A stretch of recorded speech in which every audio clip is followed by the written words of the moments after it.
السلام علیکم ورحمۃ اللہ وبرکاتہ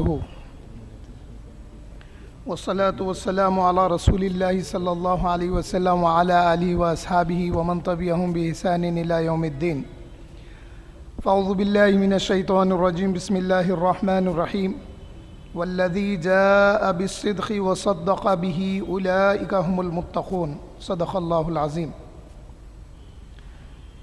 یہ سورہ زمر کی آیت نمبر 33 ہے، جس میں اللہ جل شانہ فرماتے ہیں، اور جو شخص سچی بات لے کر آیا اور جس نے اس کی تصدیق کی وہی لوگ متقی ہیں۔ حضرت عبداللہ ابن عباس نے فرمایا والذی جاء بالصدق، یعنی رسول اللہ صلی اللہ علیہ وسلم کلمہ توحید کو لائے اور رسول اللہ صلی اللہ علیہ وسلم نے خود اس کی تصدیق کی۔ اور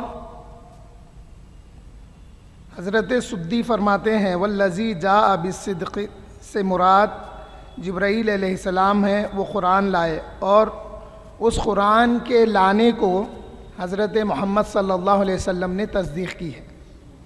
اور بھی روایتیں ہیں، لیکن آئیے یہ سب ہونے کے بعد مولا علی سے پوچھتے ہیں، یا مولانا، یا خیر البریہ، یا سیدنا، آپ کیا فرماتے ہیں اس آیت کے تعلق سے؟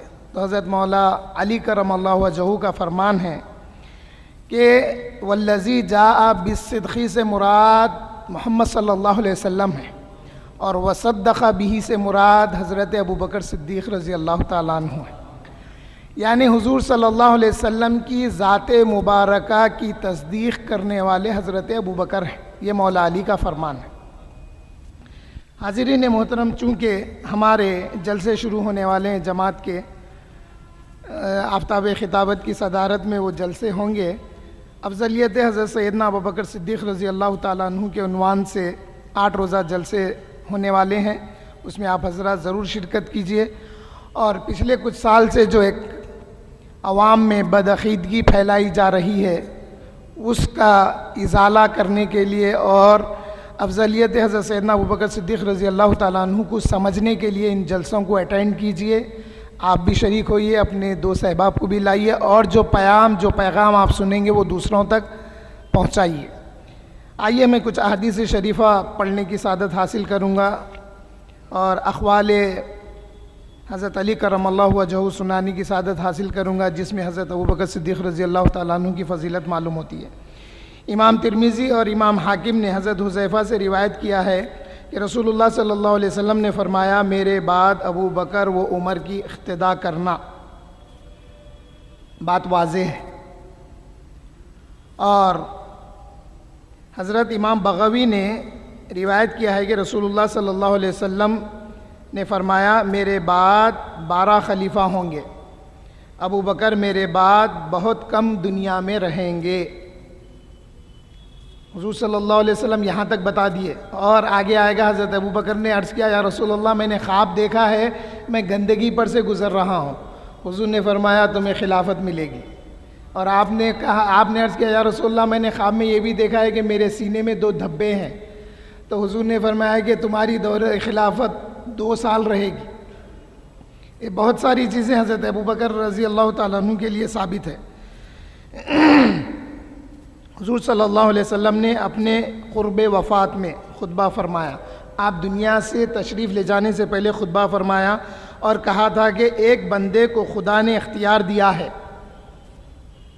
آخر تک ہے یہ، اور حضور نے فرمایا کہ اللہ نے اپنے بندے کو اختیار دیا ہے کہ وہ دنیا کو اختیار کرے یا اپنے رب کی طرف راہ کو اختیار کیے۔ تو حضور نے فرمایا کہ وہ بندے نے اپنے رب کو اختیار کیا ہے۔ یہ سن کے حضرت ابوبکر رونے لگے۔ لوگوں نے پوچھا تو آپ نے کہا کہ اب رسول اللہ صلی اللہ علیہ وسلم ہمارے پاس اس دنیا سے تشریف لے جائیں گے۔ تو حضرت ابوبکر صدیق رضی اللہ تعالیٰ عنہ بڑے ذہین تھے۔ علماء نے لکھا ہے کہ 3 اشخاص بڑے ذہین گزرے ہیں، جس میں سے ایک حضرت ابوبکر صدیق رضی اللہ تعالیٰ عنہ ہے، ایک وہ امیر جس نے حضرت یوسف علیہ السلام کو مصر کے بازار میں خریدا تھا، 2، تیسرا وہ جو حضرت موسیٰ علیہ السلام سے یہ کہے تھے کہ آپ ہمارے پیچھے چلیے، آپ آگے چلیے، ہم پیچھے رہتے ہیں، ہم راستہ بتانے کے لیے کنکریاں ماریں گے۔ اس کے بعد ایک عورت نے، ان کی بیٹی نے کہا تھا کہ آئے میرے والد آپ ان کی اجرت عطا کیجئے، تو وہ بڑے ذہین تھے، بڑی تفصیل ہے اس کی، مگر بتانا مقصود ہے حضرت ابوبکر صدیق رضی اللہ تعالیٰ عنہ کی ذہانت تمام امت سے بڑھ کر تھی، اس لیے کہ جب حجۃ الوداع پر حضور فرمائے کہ آج دین مکمل کر دیا گیا ہے، آیت نازل ہوئی تو بہت سارے خوشی منانے لگے کہ آج دین مکمل ہو گیا۔ حضرت ابوبکر رونے لگے، لوگوں نے پوچھا خوشی کا موقع ہے، عید کا دن ہے، آج دین مکمل ہو گیا، تو آپ کہنے لگے کہ جب دین مکمل ہو جاتا ہے تو پھر رسول اللہ ہمارے درمیان میں نہیں رہیں گے، اس لیے میں رو رہا ہوں۔ تو حاضرین محترم، حضرت ابوبکر صدیق رضی اللہ تعالیٰ عنہ کے بارے میں حضور صلی اللہ علیہ وسلم نے پہلے ہی بتا دیا تھا۔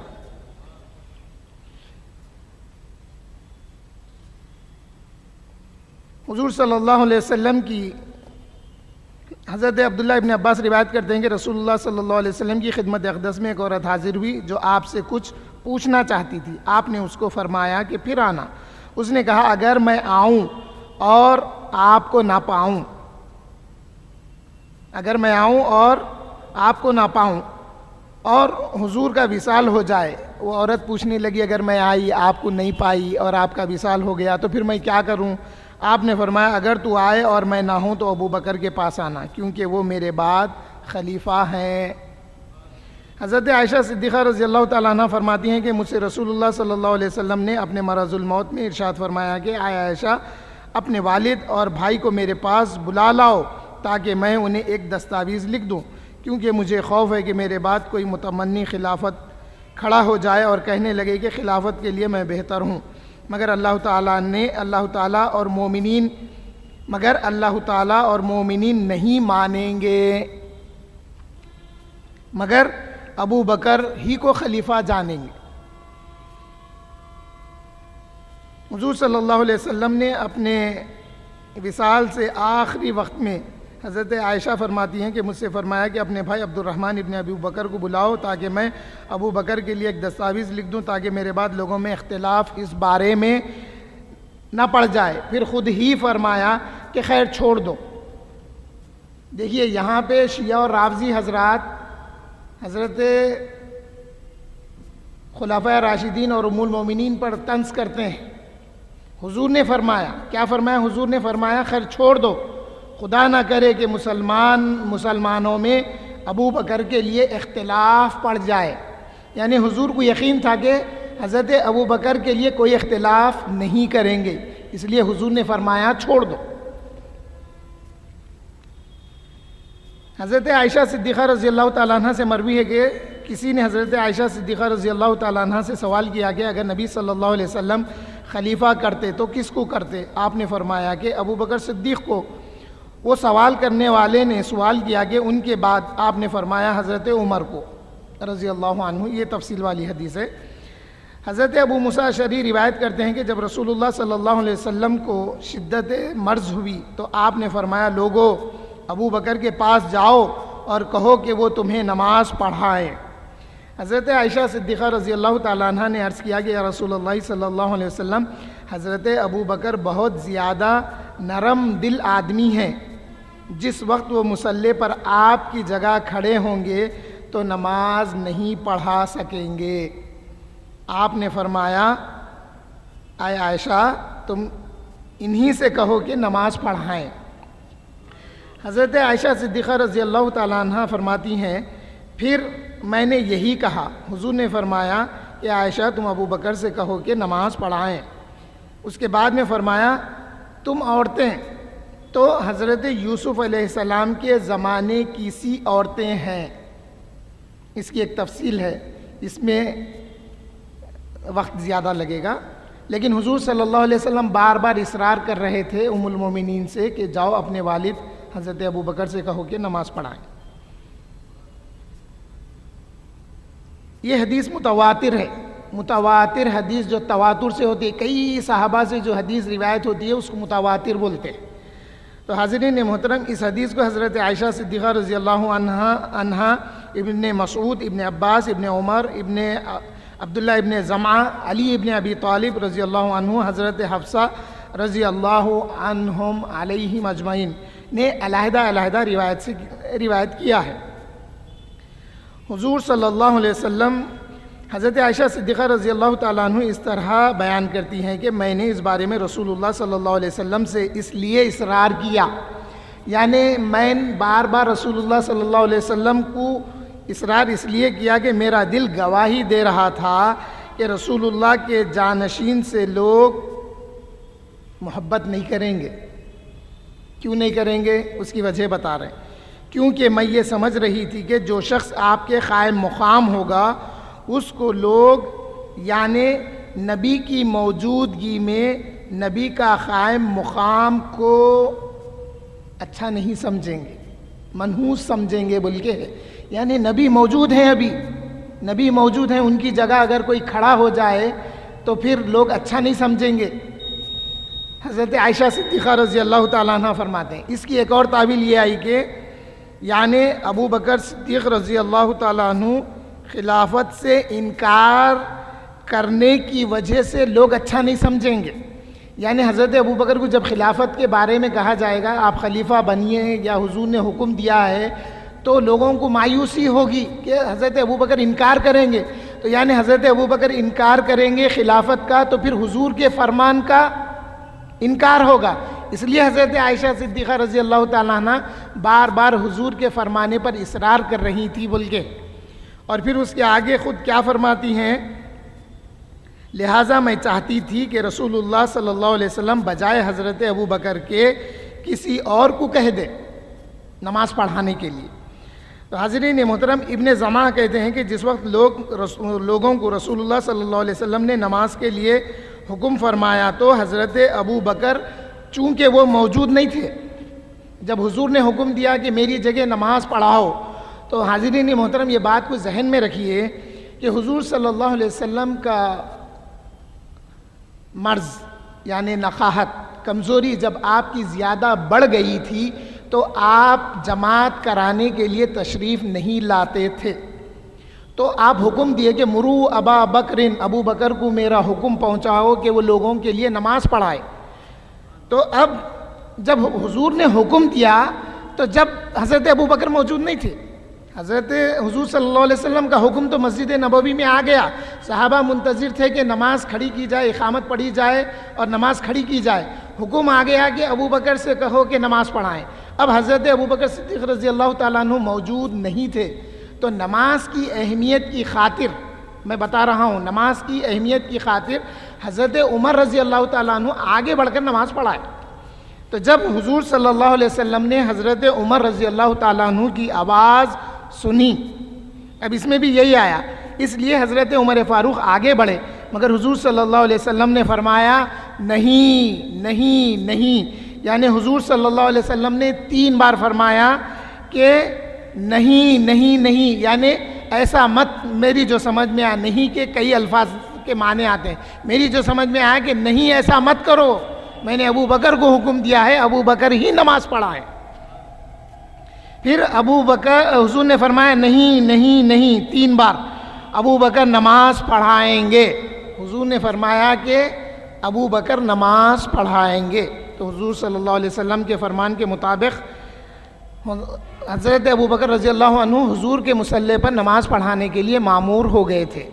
حضرت عمر نے تکبیر تحریمہ کہی تو آپ نے غصے سے سر اٹھا کر فرمایا، یعنی حضور صلی اللہ علیہ وسلم نے فرمایا ابو قحافہ کے بیٹے کہاں ہیں، یعنی ابو بکر کہاں ہیں۔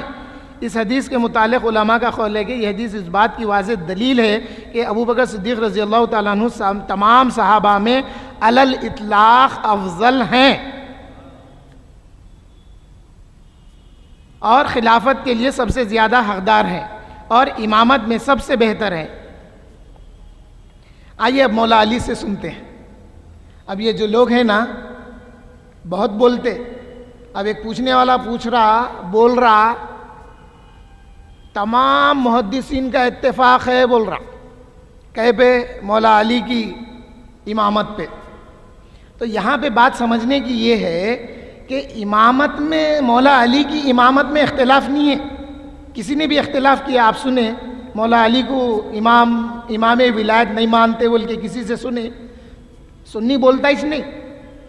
امامت میں، مولا علی کی امامت میں اختلاف کسی کو نہیں ہے، خلافت راشدہ جو حضرت ابو بکر کے لیے حضور نے فرمایا تھا اس کو یہ لوگ غلط سمجھیں، یہ بات ہے۔ تمام محدثین کا اتفاق ہے۔ ارے تم کہاں محدثین کہنے جا رہے ہیں؟ آؤ ڈائریکٹ مولا علی کے پاس آتے ہیں، مولا علی کی بات مولا علی سے پوچھتے ہیں، یا مولانا آپ کیا فرماتے ہیں؟ اور وہ بولنے والا بول رہا مولانا پارٹی کے تھے، یہ سب مولانا پارٹی کے یہ ہے وہ ہے بول رہا۔ ارے مولانا پارٹی کو سمجھا نہیں تو؟ مولانا پارٹی بولتے ہو، علی کے ماننے والوں کو مولانا پارٹی بولتے، سمجھتے نہیں، کچھ تو بھی بول دیتے۔ یہ سب مولاناؤں کا بنایا ہوا کھیل ہے، یہ ہے وہ ہے بول رہے ہیں، ان کو معلوم نہیں ہے، ان کو یہ بات معلوم ہونا چاہیے۔ مولانا میں سمجھا سو میں سمجھا رہا ہوں، مولا علی کے ماننے والے کو مولانا بولتے کیونکہ مولا ہمارے علی ہے۔ تو آئیے مولا علی سے ڈائریکٹ پوچھتے ہیں، یا مولانا، یا خیر البریہ، یا سیدنا، آپ کا فرمانا کیا ہے؟ اب یہ لوگ بولتے مولا علی کے سے دل میں محبت نہیں ہے ان کے۔ ارے ہم جتنی محبت رکھتے ہیں تمہاری زبان سے کبھی نکلا بھی نہیں وہ۔ مولا علی کی ولایت کو ہم قرآن کی روح سے فرض جانتے ہیں، قرآن میں ہے، بتاؤں گا میں، ابھی وقت نہیں ہے۔ مولا علی کی ولایت کو جو نہیں مانا اس پہ عذاب نازل ہوا، سورہ معارج کی ابتدائی 3 آیتیں پڑھ لو۔ تو ہم علی کو وہ مانتے ہیں، علی اللہ کے طرف سے حضور کے فرمانے پر ولایت کے امام ہے مولا علی۔ تم کیا سمجھتے؟ ہم جہاں پہ مولا علی کو امام ولایت سمجھتے ہیں وہیں پہ مولا علی کے فرمان کے مطابق حضرت ابو بکر کو امام خلافت سمجھتے ہیں، اور یہ ہمارا سمجھنا مولا علی کے قول کے ضمن میں۔ مولا علی کیا فرماتے ہیں؟ حضرت علی کرم اللہ وجہہ کا قول ہے کہ جب نبی صلی اللہ علیہ وسلم نے حضرت ابو بکر کو نماز پڑھانے کا حکم دیا تو اس وقت میں وہاں موجود تھا۔ ارے میں مسجد نبوی میں تھا، ابو بکر نہیں تھے۔ ابو بکر مسجد نبوی میں اس وقت جب حضور نے حکم دیا تو ابو بکر نہیں تھے مگر میں موجود تھا۔ اور پھر کیا فرما رہے ہیں؟ میں بیمار بھی نہیں تھا، اور پھر فرما رہے ہیں میں ہوش و حواس میں بھی تھا۔ اب 3 باتیں بتائے حضرت علی، میں موجود تھا، میں بیمار بھی نہیں تھا، میں ہوش و حواس میں بھی تھا۔ تو اس وقت وہاں میں ہوش و حواس میں بھی تھا۔ اس خیال سے ہم اپنی دنیا کے لیے بھی اس شخص سے راضی ہو گئے جس سے حضور پنو صلی اللہ علیہ وسلم ہمارے دین کے لیے راضی ہو گئے۔ اور ایک روایت میں آتا حضرت علی فرماتے ہیں میں اس وقت موجود تھا، بیمار نہیں تھا، مسافر نہیں تھا۔ اگر حضور مجھے آگے بڑھانا چاہتے تو حضور مجھے آگے بڑھاتے تھے، لیکن حضور نے جب حضرت ابو بکر کو اپنے مصلی پر نماز پڑھانے کا حکم دیا تو حضور نے جس کو ہماری دین کا، ہماری نماز کا امام بنا دیا، ہم اس کو اپنی دنیا کا بھی امام مانتے ہیں، حضرت علی فرماتے ہیں۔ اور 1-2 باتیں بتا کے اپنی بات کو پوری کر لیتا ہوں۔ حضرت ابو بکر صدیق رضی اللہ تعالیٰ عنہ کے زمانے ہی میں امامت کے اہل مشہور ہو گئے تھے۔ حضور صلی اللہ علیہ وسلم کی موجودگی میں یہ بات مشہور ہو گئی تھی کہ حضور کی جگہ صرف حضرت ابو بکر ہی نماز پڑھائیں گے۔ نماز کے امام حضرت ابو بکر ہی کو صحابہ سمجھتے تھے، کیوں؟ حضور نے فرمایا تھا مرو ابا بکرن، حضرت ابو بکر کو حکم دو کہ وہ نماز پڑھائیں۔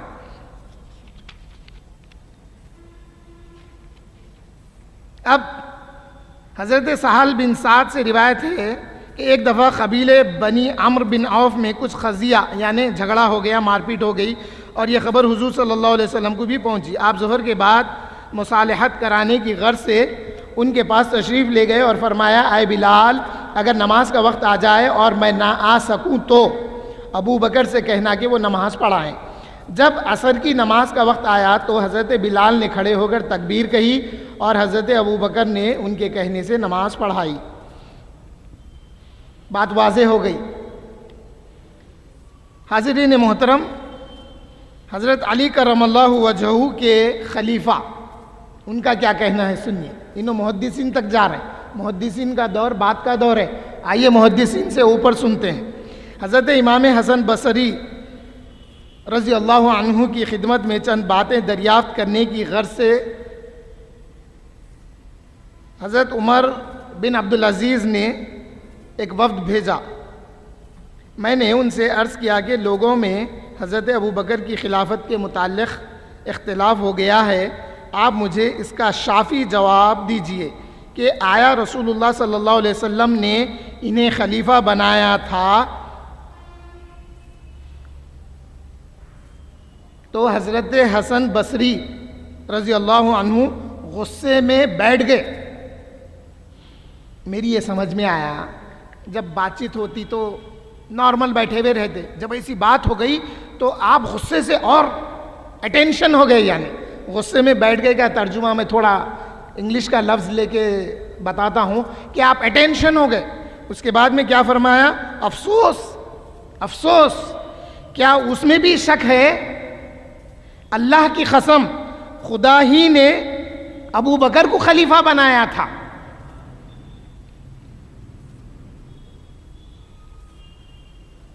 اور آپ فرماتے ہیں کہ حضرت ابوبکر صدیق رضی اللہ تعالیٰ عنہ سب سے عالم تھے اور متقی تھے، اور وہ خدا سے بہت ڈرتے تھے، اگر ان کو حکم نہ ملتا تو ہرگز اس پر نہ مرتے تھے، یعنی اللہ پر نہ مرتے تھے فرما رہے ہیں۔ اور ایک بات، یہ بات بھی واضح ہے کہ جب حضور صلی اللہ علیہ وسلم کے وصال سے پہلے حضرت ابوبکر صدیق رضی اللہ تعالیٰ عنہ 16 دن یا 17 دن کا ذکر ہے، نماز پڑھاتے رہے، اور اس دوران قرآن کا نزول ہو رہا تھا، اور حضور نے حضرت علی سے یہ بھی فرمایا، اے علی، میں نے تمہارا نام اللہ کی بارگاہ میں 2 سے 3 بار پیش کیا، لیکن اللہ نے سوائے ابو بکر کے قبول نہیں کیا۔ حضور نے حضرت علی سے فرمایا تھا، اور قرآن کا نزول ہو رہا تھا، آیتیں آ رہی تھی، جبرائیل امین حاضر ہوا کرتے تھے، اگر کوئی ایسی بات ہوتی تو اللہ کا حکم آ جاتا۔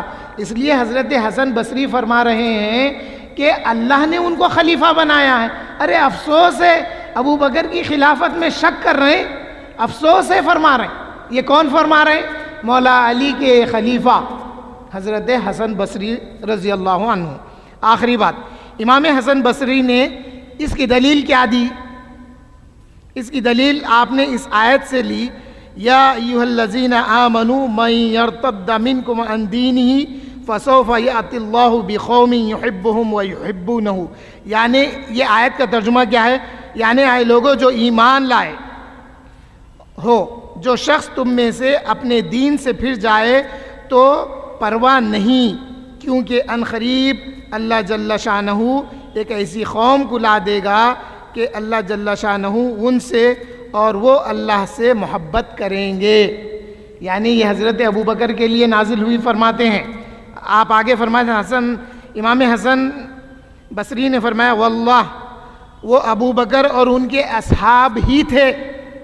اللہ کیا فرما رہا؟ اگر کوئی دین سے پھر گئے تو اللہ کو کوئی پرواہ نہیں ہے، اللہ ایسوں کو لائے گا جو اللہ سے محبت کریں گے اور اللہ ان سے محبت کرے گا۔ تو اب یہ آیت کی دلیل حضرت امام حسن بصری کیا دیتے ہیں کہ واللہ، خدا کی قسم، وہ ابو بکر تھے اور ان کے ساتھ والے اصحاب ہی تھے۔ جب عرب مرتد ہو گئے، یعنی عرب کب مرتد ہوئے؟ حضور کے وصال کے بعد عرب مرتد ہو گئے تھے، بعض لوگ، میجورٹی یا بعض لوگ جب مرتد ہو گئے، دین سے پھر گئے، تو حضرت ابوبکر اور ان کے اصحاب ہی نے جہاد کر کے ان کو پھر مسلمان بنا لیا۔ اور بھی بہت ساری باتیں انشاءاللہ کسی اور موقع پہ کی جائے گی۔ ایک بات واضح طور پہ معلوم ہو گئی کہ مولا علی بھی حضرت ابوبکر صدیق رضی اللہ تعالیٰ عنہ کی خلافت کو مانتے تھے، اور مولا علی کو ہم شجیع مانتے ہیں، جن کے ہاتھ خیبر فتح ہوا۔ جب آپ وہ لکڑی جو پہاڑ میں گڑی ہوئی تھی، جو جھنڈا پہاڑ میں گاڑ دیا، اتنی قوت تھی مولا علی کی، ہم مانتے ہیں۔ اور اہل سنت والجماعت یہ بھی مانتے ہیں، جب حضرت عمر نے پوچھا خلیفہ ہونے کے بعد، اور ایک بات سنیے، حضرت ابوبکر صدیق رضی اللہ تعالیٰ عنہ اپنی حیات مبارکہ کے آخری وقت میں سب کو طلب کیے، طلب کر کے بولے میں آپ سے ایک مشورہ کرنا چاہتا ہوں، تو حضرت علی بولے ہم آپ کے مشورے کو نہیں سنتے۔ کس کو بول رہے ہیں؟ خلیفہ وقت کو بول رہے ہیں. میرا علی وہ ہے، آپ کا علی، میرا علی وہ ہے جس نے کہا ابو بکر سے، آئے ابو بکر آپ جو جمع کیے ہیں مشورہ کرنے کے لیے، ہم آپ کے مشورے کو نہیں مانتے. تو بولے پھر کیا کرتے؟ بولے آپ اپنا خلیفہ عمر کو بناؤ، ہم کسی اور کو نہیں مانتے. یہ حضرت علی نے فرمایا ہے. اور وہ علی جب حضرت عمر کھڑے ہو کے پوچھنے لگے آئے لوگوں تم لوگ میری اتباع کہاں تک کریں گے، تو مولا علی فرمائے جب تک آپ قرآن اور سنت رسول پر قائم رہیں گے. حضرت عمر نے پوچھا اگر میں ایسا نہ کروں تو کیا کرو گے؟ تو مولا علی فرمائے یہ جو گردن اوپر ہے نا اس کو نیچے اتار دیں گے. یہ علی ہے ہمارے. اور تم لوگ سمجھتے ہیں علی نے چھپایا، علی خاموش ہو گئے. ارے علی خاموش ہونے والے نہیں تھے. علی ابو بکر کی خلافت کو مانتے تھے، اس لیے پیچھے نماز بھی پڑھی. اور اس لیے ابو بکر کے بارے میں علی نے فرمایا کرم اللہ وجہہ رضی اللہ عنہ مولانا سیدنا خیر البریہ. کبھی ان کی زبان سے سنے خیر البریہ مولا علی کو بولتے ہوئے. ارے میں مولا علی کو خیر البریہ اگر بولتا ہوں تو اللہ کے بولنے پر، رسول کے بتانے پر بولتا ہوں. اللہ نے فرمایا ان الذین آمنوا وعملوا الصالحات اولئک هم خیر البریہ. جب ام المومنین نے پوچھا تو حضور نے فرمایا وہ علی ہے. تو میرا علی وہ ہے جو ابو بکر کو اپنا خلیفہ مانا ہے. تم لوگ اپنی بدعقیدگیوں سے لوٹ جاؤ اور لوگوں میں بیٹھ کے بدعقیدگی پھیلاؤ مت. لوگوں کو ہمارے کو بول رہے ہیں آپ بتا دو. ارے ہم بتائیں گے تو علی کے فرمان پہ بتائیں گے. ہم بتائیں گے تو علی کے خلیفہ حضرت حسن بصری نے کیا کہا وہ بتائیں گے. تم بیٹھ کے خالی تمام محدثین کا اتفاق ہے بغیر نامہ لیے کہ نہیں بولو. باطل فرقے میں بھی محدثین ہیں. تم کون سے محدثین کی بات کر رہے ہیں؟ ارے ہم اس کی بات کر رہے ہیں جس سے سب نے اتفاق کیا ہے. امام حسن بصری سے تمام محدثین نے اتفاق کیا، فقہا نے اتفاق کیا، اور مولا علی کے چاہنے والوں نے تمام نے اتفاق کیا ہے حضرت امام حسن بصری سے. امام حسن بصری کا فرمان ہے اللہ نے حضرت ابو بکر کو خلیفہ بنایا اور اللہ نے آپ کی شان میں آیتیں بھی نازل کی ہے. حاضرین محترم، اللہ سے دعا کرتا ہوں کہ ہمارے دلوں میں مولا علی کی محبت بھی دے، حضرت ابو بکر کی محبت بھی دے. اے اللہ جو ترتیب حضور صلی اللہ علیہ وسلم نے خلفائے راشدین کی بتائی ہے وہ ہمارا ایمان ہے اور اسی پر ہمارا خاتمہ فرما. مرنے سے پہلے زباں پر کلمہ طیب لا الہ الا اللہ محمد رسول اللہ نصیب ہو والحمدللہ رب العالمین.